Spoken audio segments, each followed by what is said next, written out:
ನಮಸ್ಕಾರ ವೀಕ್ಷಕರೇ, ಸವಾಲ್ ಟಿವಿಗೆ ಸ್ವಾಗತ. ನಾನು ಶ್ರುತಿ. ಇಂದಿನ ನಮ್ಮ ಧಾರ್ಮಿಕ ವಿಷಯ ವೈಕುಂಠ ಏಕಾದಶಿಯ ಆಚರಣೆ.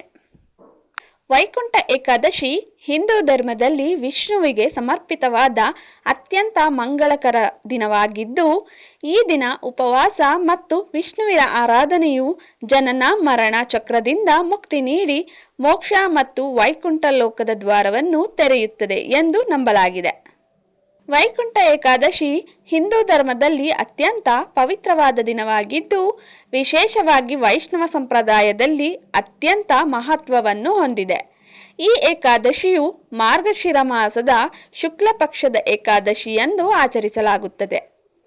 ಈ ದಿನವನ್ನು ಮುಕುಂದ ಏಕಾದಶಿ ಅಥವಾ ಮೋಕ್ಷದ ಏಕಾದಶಿ ಎಂದು ಕರೆಯಲಾಗುತ್ತದೆ. ಪುರಾಣಗಳ ಪ್ರಕಾರ ಈ ದಿನ ಶ್ರೀ ಮಹಾವಿಷ್ಣು ಭಕ್ತರಿಗೆ ಮೋಕ್ಷವನ್ನು ನೀಡುವನೆಂದು ನಂಬಲಾಗಿದೆ. ವೈಕುಂಠ ಎಂಬುದು ಶ್ರೀ ವಿಷ್ಣುವಿನ ಲೋಕವಾಗಿದ್ದು, ಈ ದಿನ ವೈಕುಂಠದ ಬಾಗಿಲುಗಳು ಭಕ್ತರಿಗೆ ತೆರೆಯುತ್ತದೆ ಎಂಬ ನಂಬಿಕೆ ಇದೆ. ಅದಕ್ಕಾಗಿ ದೇವಸ್ಥಾನಗಳಲ್ಲಿ ವೈಕುಂಠ ದ್ವಾರ ಎಂಬ ವಿಶೇಷ ದ್ವಾರವನ್ನು ತೆರೆದು ಭಕ್ತರು ಅದನ್ನು ದಾಟಿ ದರ್ಶನ ಪಡೆಯುತ್ತಾರೆ. ವೈಕುಂಠ ಏಕಾದಶಿಯಂದು ಭಕ್ತರು ಉಪವಾಸ ವ್ರತವನ್ನು ಆಚರಿಸಿ ರಾತ್ರಿ ಜಾಗರಣೆ ಮಾಡಿ ವಿಷ್ಣು ಸಹಸ್ರನಾಮ, ಭಗವತ ಪುರಾಣ ಪಠಣ ಹಾಗೂ ಭಜನೆಗಳಲ್ಲಿ ತೊಡಗುತ್ತಾರೆ. ಈ ವ್ರತವನ್ನು ಶ್ರದ್ಧೆಯಿಂದ ಆಚರಿಸಿದರೆ ಪಾಪಗಳು ನಾಶವಾಗಿ ಪುಣ್ಯ ಲಭಿಸುತ್ತದೆ ಎಂದು ನಂಬಲಾಗಿದೆ. ದೇಶದಾದ್ಯಂತ ಹಿಂದೂಗಳು ಈ ಪವಿತ್ರ ದಿನವನ್ನು ಅತ್ಯಂತ ಅದ್ದೂರಿಯಾಗಿ ಆಚರಿಸುತ್ತಾರೆ.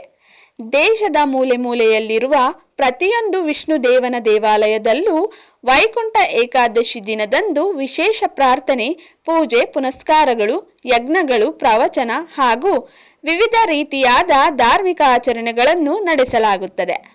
ವೈಕುಂಠ ಏಕಾದಶಿ ಹಿಂದೂ ಧರ್ಮದಲ್ಲಿ ಅತ್ಯಂತ ಪವಿತ್ರ ಮತ್ತು ಅರ್ಥಪೂರ್ಣವಾದ ದಿನವಾಗಿದೆ. ಈ ದಿನವನ್ನು ಶ್ರದ್ಧೆ ಹಾಗೂ ಭಕ್ತಿಯಿಂದ ಆಚರಿಸುವುದರಿಂದ ಮಾನವನ ಮನಸ್ಸು ಶುದ್ಧವಾಗುತ್ತದೆ ಮತ್ತು ಆತ್ಮಕ್ಕೆ ಶಾಂತಿ ಲಭಿಸುತ್ತದೆ. ಉಪವಾಸ, ಭಜನೆ, ಜಪ ಮತ್ತು ವಿಷ್ಣು ಭಕ್ತಿಯ ಮೂಲಕ ಮನುಷ್ಯನು ಸತ್ಕರ್ಮಗಳ ಮಾರ್ಗದಲ್ಲಿ ನಡೆಯಲು ಪ್ರೇರೇಪಿತನಾಗುತ್ತಾನೆ. ವೈಕುಂಠ ಏಕಾದಶಿ ಧರ್ಮ, ಭಕ್ತಿ ಹಾಗೂ ಮೋಕ್ಷದ ಮಹತ್ವವನ್ನು ನಮಗೆ ತಿಳಿಸುವ ಪವಿತ್ರ ಹಬ್ಬವಾಗಿದ್ದು, ಮಾನವ ಜೀವನಕ್ಕೆ ಆಧ್ಯಾತ್ಮಿಕ ಬೆಳಕನ್ನು ನೀಡುತ್ತದೆ. ಹೀಗೆ ಹೆಚ್ಚಿನ ವಿಡಿಯೋಗಳಿಗಾಗಿ ಸವಾಲ್ ಟಿವಿಯನ್ನು ಸಬ್ಸ್ಕ್ರೈಬ್ ಮಾಡಿ. ಈ ವಿಡಿಯೋ ಇಷ್ಟವಾಗಿದ್ದಲ್ಲಿ ಲೈಕ್ ಮಾಡಿ, ಶೇರ್ ಮಾಡಿ. ನಿಮ್ಮ ಅನಿಸಿಕೆಗಳನ್ನು ಕಮೆಂಟ್ನ ಮೂಲಕ ನಮಗೆ ತಿಳಿಸಿ.